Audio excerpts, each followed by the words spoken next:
آج 23 جولائی 2025 اور دن ہے بدھ کا۔ میرے سامنے اچانک سے آج صبح ایک پوسٹ آ جاتی ہے اقبال جھکڑ صاحب کی۔ اس کا عنوان ہے الوداع میاں اجو۔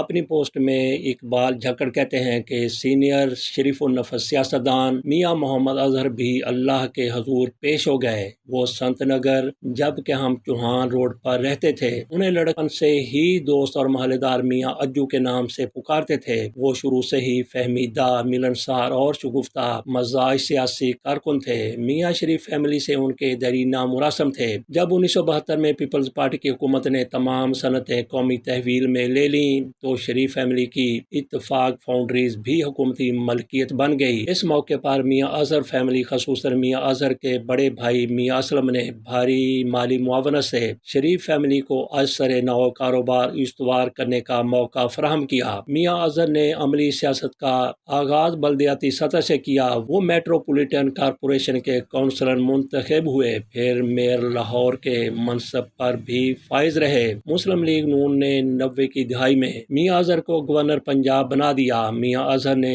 گورنر پنجاب کی حیثیت سے غلام مصطفیٰ کھر کی طرح گورنر ہاؤس کے دروازے سیاسی کارکنوں اور عوام کے لیے کھلے رکھے۔ اسی حیثیت میں میاں اظہر نے پنجاب بھر میں تجاوزات کے خلاف بلا امتیاز دبنگ کارروائی کی، جس کی مثال آج تک دی جاتی ہے۔ ان کے بہت سے قریبی تعلقدار حتیٰ کہ میاں نواز شریف کے ماموں عبدالحمید بٹ کی بٹ بیکرز میں شامل اضافی زمین اور تعمیرات بھی اس آپریشن کلین اپ کی زد میں آ گئیں۔ گورنر پنجاب کی حیثیت سے میاں اظہر ہر ویک اینڈ پر بغیر سیکورٹی چھوٹی ذاتی کار میں والدہ سے ملنے سنت نگر آتے تو واپسی سے قبل اپنے ان یاروں کے ساتھ لازمی بیٹھک کرتے جو انہیں اب بھی اجو کہہ کر مخاطب کرتے تھے، اور ہمیشہ وہ چھوٹی گاڑی خود ہی چلا کے آیا کرتے تھے۔ نہرو پارک سے متصل کارپوریشن سکول پہنچتے جہاں بچپن لڑکپن جوانی کے یار دوست چنیدہ سجن بیلی ان کے منتظر ہوتے تھے۔ اس ملنی کو رش سے بچنے کے لیے راز میں رکھا جاتا اور ان کی گاڑی سکول کے اندر پہنچتے ہی باہر تالا لگوا دیا جاتا تھا۔